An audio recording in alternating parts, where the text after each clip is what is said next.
अब आगे बढ़ते हैं और हमारे साथ मोतीलाल ओसवाल फाइनेंशियल सर्विसेज के इंस्टीट्यूशनल इक्विटीज़ के head of research Gautam Duggar जुड़े हैं। उनसे समझते हैं अभी मार्केट में क्या करना है। Gautam ji, good morning. गौतम जी, बताइए मार्केट में इतना पैनिक क्यों है? क्या ये पूरा अर्निंग्स का प्रेशर है? Good morning Anuj, thanks for having me. नहीं, मुझे नहीं लगता इसको पैनिक कहा जाएगा अनुज, बिकॉज अभी भी हम केवल 7-8% ही टॉप से डाउन है for mid cap index, for Nifty also 6-7%.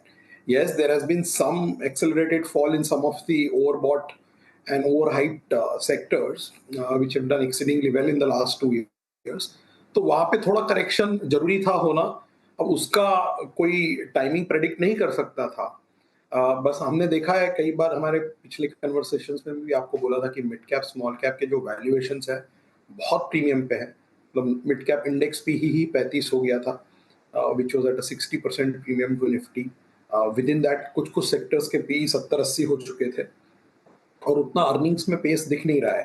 Earning season की शुरुआत बहुत ही सॉफ्ट हुई है, और जहां भी अर्निंग्स एक्सपेक्टेशन से कम आई है इस क्वार्टर में हम देख रहे हैं, और ये पहली बार दिख रहा है इस पूरे पिछले 5-6 क्वार्टर्स में, कि जहां अर्निंग्स मिस हुआ है उस कंपनीज को काफी पनिश किया जा रहा है।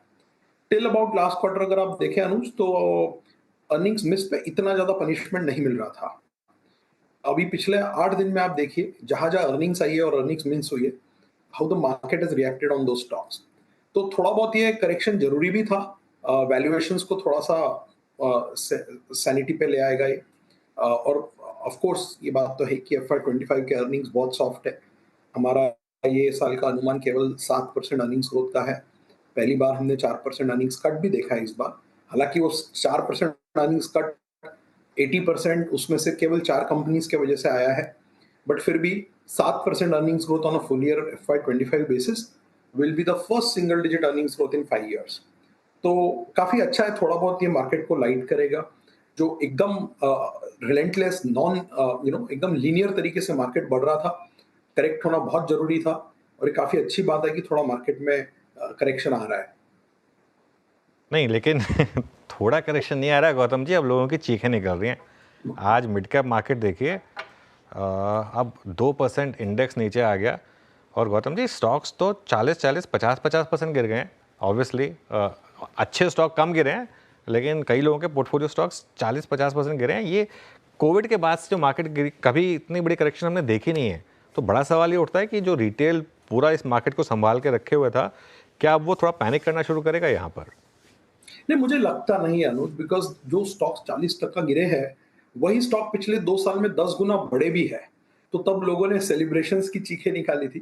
थोड़ा बहुत करेक्शन हो रहा है तो उसमें सी, आपने सही कहा कि जो फंडामेंटली स्ट्रॉन्ग स्टॉक्स है, जहाँ पे earnings, cash flow, balance sheet, ROE ये सब ठीक ठाक है, वहां उतना करेक्शन नहीं हुआ है। बट जहाँ केवल पी रे रेटिंग हुआ था बिना अर्निंग्स के, उन सब स्टॉक्स में करेक्शन बहुत जरूरी है। जैसे कई सारे PSU स्टॉक्स है जो 8-8, 10-10 गुना बढ़ गए थे पिछले 1.5 साल में। हमने जुलाई में जब आपसे बात की थी, मैंने कहा था कि डिफेंस सेक्टर का पूरा मार्केट कैप जो 1 लाख करोड़ होता था जुलाई 2021 में, वो जुलाई 2024 में 11 लाख करोड़ हो गया था। तब 11 गुना मार्केट कैप बढ़ा था, जबकि प्रॉफिट 2.5 गुना बढ़ा था। सो जो ट्रेलिंग पी 12 होता था वो 65 हो गया था डिफेंस में।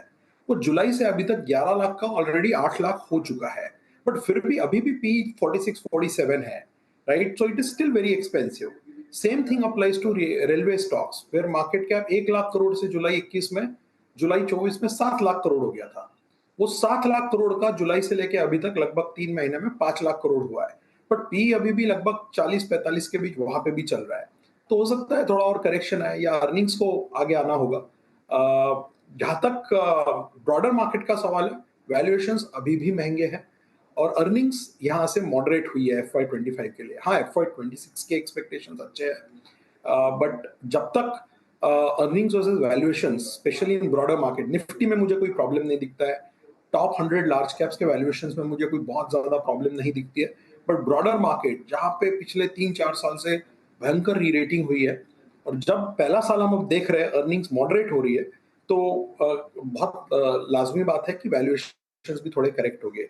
इसी के चलते हमने जुलाई में ही हमारे पोर्टफोलियो में लार्ज कैप्स का वेट बढ़ाया था, और अक्टूबर में उसका वेट और ज्यादा बढ़ा दिया है। तो अभी अगर आप हमारा मॉडल पोर्टफोलियो देखेंगे, तो लगभग लगभग 75% इज लार्ज कैप्स, और 25% mid cap plus small cap है। हमने आईटी का वेट पिछले 6 महीने में दुगना कर दिया, 8% से 15%। हमने प्राइवेट बैंक्स को अंडरवेट से ओवरवेट किया था। हमने कंजम्पशन में भी डिस्क्रिशनरी साइड में थोड़ा सा वेट कम किया था, given where the valuations were. IT में, फार्मा में वेट बढ़ाया, तो थोड़ा बहुत पोर्टफोलियो का भी पोजीशनिंग हमने वैल्यूएशंस को देखते हुए डिफेंसिव करके रखा था। अच्छा गौतम जी, मैं आ ही रहा था इस स्पेस पे। मतलब मुझे याद है अच्छे से, जब वो चुनाव के नतीजे थे, जब डिप आया था बाजार में, उसके बाद वो 3 महीने का फेज़ जो रहा ना, वो जून जुलाई अगस्त का, उसमें बाजार ने एफएमसीजी को बहुत स्ट्रांगली एक्यूमुलेट किया था और एक वर्टिकल राइज का 3 महीने का फेज़ देखा हमने। बट क्वार्टरली अपडेट्स नंबर्स के बाद सबसे सिवियर प्राइस डैमेज एफएमसीजी में हुआ है, और ये इसके एंटायर करियर का सिंस इंसेप्शन सबसे टफेस्ट मंथ है। इस लिक्विडेशन को, इस प्राइस फॉल को, इस पी कूल ऑफ को आप कैसे देख रहे हैं? क्या व्यू रहेगा एफएमसीजी पे इस वक्त आप? Good morning Virendra ji. सी देखिए, कंज्यूमर स्पेस में क्या हुआ है कि एक एक्सपेक्टेशन बन गया था कि बारिश की वजह से नंबर बहुत अच्छे आएंगे। इस एंटिसिपेशन में काफी सारे स्टॉक्स चल गए थे मार्च अप्रैल से लेके अगस्त सितंबर तक। अब चूंकि एक्चुअल नतीजे आ रहे हैं, वो एक्सपेक्टेशन से काफी खराब है। चाहे आप डीमार्ट को देखिए, नेस्ले को देखिए, हिंदुस्तान लीवर के भी नतीजे बहुत सॉफ्ट थे, टाटा कंज्यूमर के नतीजे सॉफ्ट थे। केवल गोदरेज अभी तक, वरुण बेवरेजेस और मे बी आईटीसी ने एक्सपेक्टेशंस मीट किया, जबकि आईटीसी के भी नतीजे सॉफ्ट थे बट इन लाइन थे। तो जो जो माहौल बन रहा था कि कंजम्पशन में जबरदस्त रिवाइवल आने वाला है स्टेपल्स में, वो नहीं होता हुआ दिख रहा है। दूसरी बड़ी चीज जो है, जो एक नया हेडेक बन के उभर के सामने आया है, वो है क्विक कॉमर्स स्पेस में जो ग्रोथ हो रही है। बिकॉज कई सारे कंपनीज ने अपने प्रेस रिलीज में, मैनेजमेंट कमेंट्रीज में ये कॉल आउट किया है। डाबर का आपने प्रेस रिलीज देखा होगा क्वार्टर के एंड में जो आया था। डीमार्ट ने भी इसका मेंशन किया है। सब जगह ये बात हो रही है कंज्यूमर स्पेस में कि क्विक कॉमर्स और ई कॉमर्स में जो जोर से ग्रोथ आया है, उसकी वजह से जनरल ट्रेड में थोड़ा सा इन्वेंट्री बढ़ चुका है, और वो इन्वेंट्री करेक्शन कई सारी कंपनीज ले रही है। साथ ही साथ एक्सेस रेनफॉल के वजह से, या यू कहिए कि थोड़ा जो इन्फ्लेशन अभी भी बहुत एलिवेटेड लेवल पे है, अंडरलाइन मार्केट्स में डिमांड उतना पिकअप नहीं हुआ है। हाँ, रूरल बॉटम से थोड़ा ग्रेजुअली रिकवर हुआ है, बट विडंबना देखिए कि जब रूरल ठीक हो रहा है तो अर्बन वापस से मॉडरेट होना चालू हो गया है। इस पर नेस्ले ने कमेंट किया है, हिंदुस्तान लीवर ने अपने रिजल्ट्स के कमेंट्री में कमेंट किया था कि अर्बन में थोड़ा स्लो डाउन है। तो और वैल्यूएशंस जो काफी शूट अप हो चुके थे पिछले 3-4 महीने में, वहां पे एक थोड़ा सा करेक्शन फिर से आ रहा है। और अर्निंग्स ग्रोथ इस साल की बहुत ही पेडेस्ट्रियन रहेगी कंज्यूमर स्टेपल कंपनीज में। मैं देख रहा था हिंदुस्तान लीवर का ईपीएस पिछले 3 साल से सेम है, FY23, FY24 और FY25। हालांकि हिंदुस्तान लीवर अभी भी हमारे मॉडल पोर्टफोलियो में है, that's the only representation of consumer staples in our model portfolio. But the underline growth पूरे कंज्यूमर स्टेपल कंपनी में बहुत सॉफ्ट रही है, जबकि वैल्यूएशंस काफी चढ़े हुए हैं अभी भी, डिस्पाइट 3 साल का जो अंडर परफॉर्मेंस रहा है कंज्यूमर स्टेपल सेक्टर का। ये ग्रोथ के सामने अभी भी वैल्यूएशंस थोड़े से महंगे ही लगते हैं। गौतम जी, तो फिर एक स्टॉक जो आपका इतना शानदार पिक रहा है, ट्रेंड, क्या यहाँ भी प्रॉफिट बुक कर लें या यहाँ पे री रेटिंग इसी तरीके से चलती रहेगी जो हो रही है? नहीं अनुज, ट्रेंड में आपको एक दूसरे नजरिए से देखना होगा। इनकी ग्रोथ बहुत ही सॉलिड रही है। जहां बाकी सेक्टर के कंपनीज 8, 10, 15% ग्रोथ करने में स्ट्रगल कर रहे हैं, ट्रेंड का टॉप लाइन ग्रोथ अभी भी 40 से 50% चल रहा है। प्रॉफिट दुगना तिगना हो चुका है। अगर आप देखिए, 4 साल पहले FY20 में ट्रेंड का प्रॉफिट 100 करोड़ होता था, FY24 में उन्होंने 1000 करोड़ किया है। हमारा अनुमान है कि यहाँ से भी अगला 3 साल में प्रॉफिट कंपाउंडिंग 25% से ज्यादा रहेगी। बट यस, थोड़ा बहुत पी जो जोर से री रेटिंग हुआ है पिछले 3-4 सालों में। आपको याद होगा कि ये ऐसा कंपनी है जो पिछले 2.5 सालों में 50,000 करोड़ मार्केट कैप से ऑलमोस्ट 3 लाख करोड़ टच करके आया है। तो थोड़ा बहुत कूल ऑफ यहाँ पे भी जरूरी था, जो हम देख रहे हो रहा है। आई थिंक 8,000 से कुछ भाव 7,500 के आसपास आया हुआ है, बट ग्रोथ अभी भी बहुत सॉलिड है। और इंडिया में जहां भी B2C सेक्टर्स में ग्रोथ अच्छी है, वहां पे मार्केट ने उनको बहुत अच्छा पी प्रीमियम दिया है, चाहे वरुण बेवरेजेस हो, ट्रेंट हो, डिक्सन हो या जोमैटो हो। जब तक ग्रोथ विजिबिलिटी स्ट्रांग है, मुझे नहीं लगता है कि एक माइनर करेक्शन से बाहर निकल जाना चाहिए, प्रोवाइडेड आपका नजरिया थोड़ा लंबा हो। हाँ, अच्छा गौतम जी, अभी अभी अनुज के पहले प्रश्न के उत्तर में आपने कहा था ना कि आईटी पे अपना वेटेज आप लोगों ने बढ़ाया है। आईटी में एग्जैक्टली क्या अच्छा लग रहा है आपको इस वक्त? मिड कैप आई थी, लार्ज कैप आई थी, एक दो स्टॉक्स अगर आप टिप्पणी कर सकें नाम लेकर। जी, हमको दोनों अच्छे लग रहे हैं। हमने दोनों में वेट बढ़ाया है। हमारा सबसे बड़ा लार्ज कैप में टॉप आइडिया अभी भी एचसीएल टेक है, जहाँ पे हमने फिर से वेट बढ़ाया था अक्टूबर के रिवीजन में।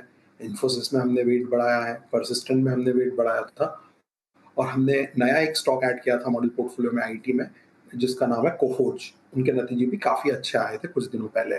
सो आईटी का हमारा टॉप डाउन व्यू था कि वैल्यूएशंस काफ़ी करेक्ट हो चुके थे। सेक्टर ने 3 साल से अंडर परफॉर्म किया था, स्पेशली लार्ज कैप साइड में। जबकि सेक्टर के balance sheet, cash flow, free cash flow generation characteristics बहुत स्ट्रांग है।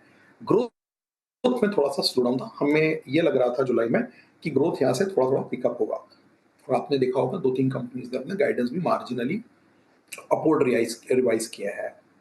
सेक्टर ने थोड़ा सा अच्छा परफॉर्म भी किया है पिछले 3-4 महीनों में, बट हमें यहाँ से भी थोड़ा अच्छा रिलेटिव रिस्क रिवॉर्ड लगता है, बिकॉज यहाँ से हमें लगता है कि सेकेंड हाफ FY25 के बाद से डिस्क्रिशनरी स्पेंडिंग भी आईटी में पिकअप होगी ग्रेजुअली, और सेक्टर यहाँ से भी अच्छे रिटर्न देने की संभावना है। इसलिए हमने आईटी भी अपग्रेड किया था और प्राइवेट बैंक्स भी अंडरवेट से ओवरवेट किया था। अच्छा गौतम जी, इंडसइंड अब 20% डाउन, मतलब मुझे याद नहीं इंडेक्स स्टॉक कब लास्ट 20% गिरा हो क्या? ये क्या बता रहा है? बैंकों को लेकर अब क्या मतलब व्यू बनाया जाए? क्योंकि अभी तक कुछ बैंकों के नंबर्स ठीक ठाक आ रहे थे, ये इंडसइंड ने तो आके पूरा मामला खराब कर दिया मार्केट का। सो अनुज, देखिए इस रिजल्ट सीजन में मैंने आपको स्टार्टिंग में वही कहा है कि जहाँ पे भी रिजल्ट्स एक्सपेक्टेशन से खराब आए हैं, पनिशमेंट बहुत जोरदार हुई है। आप मुझे बताइए लास्ट टाइम आपने बजाज ऑटो के स्टॉक को 13% गिरता हुआ कब बिल्कुल देखा? राइट, बिल्कुल। चाहे निफ्टी का स्टॉक हो, नॉन निफ्टी का स्टॉक हो। टाटा कंज्यूमर भी 8% डाउन था yesterday. I think Hindustan Lever was down some 7%। I don't remember in my 17 years of tracking consumer that Hindustan Lever was ever the topmost loser with 7% in Nifty. So इस result season में market is being very very discriminating. जहां नतीजे अच्छे हैं, guidance अच्छा है, commentary अच्छी है, वहां पे बहुत स्ट्रांगली रिवॉर्ड कर रहा है। और जहां पे नतीजे हल्के से भी एक्सपेक्टेशन से खराब है, given the valuations that we are sitting at, market काफी स्ट्रांगली उनको पनिश कर रहा है। हमने मॉडल पोर्टफोलियो में कोटक बैंक ऐड किया था, एचडीएफसी बैंक और आईसीआईसीआई बैंक का वेट बढ़ाया था। कोटक बैंक भी हमने मॉडल पोर्टफोलियो में 5 साल बाद ऐड किया था, जहाँ पे हमारे एनालिस्ट ने इसकी रेटिंग डाउनग्रेड की थी 1850 रुपया पे लगभग, आई थिंक नवंबर 2019 में। वहाँ से 4-4.5 साल के बाद में भी स्टॉक वहीं पे है, और हमें लगा रिलेटिव वैल्यूएशन रिस्क रिवॉर्ड काफ़ी अट्रैक्टिव हो चुका है कोटक में, तो वो हमने ऐड किया। Same thing for ICICI bank and HDFC bank. So ये 3 स्टॉक हमने प्राइवेट बैंक के रखे हैं हमारे मॉडल पोर्टफोलियो में। चलिए गौतम जी, बहुत बहुत शुक्रिया आज हमारे साथ जुड़ने के लिए। आपको दिवाली की बहुत बहुत शुभकामनाएं, और मैं यही होप करूंगा कि दिवाली आपके लिए शुभ रहे, और थैंक यू। फिर उसके आपके बाद और आपसे आपके बात करेंगे। दर्शकों को भी बहुत बहुत शुभकामनाएं दिवाली की।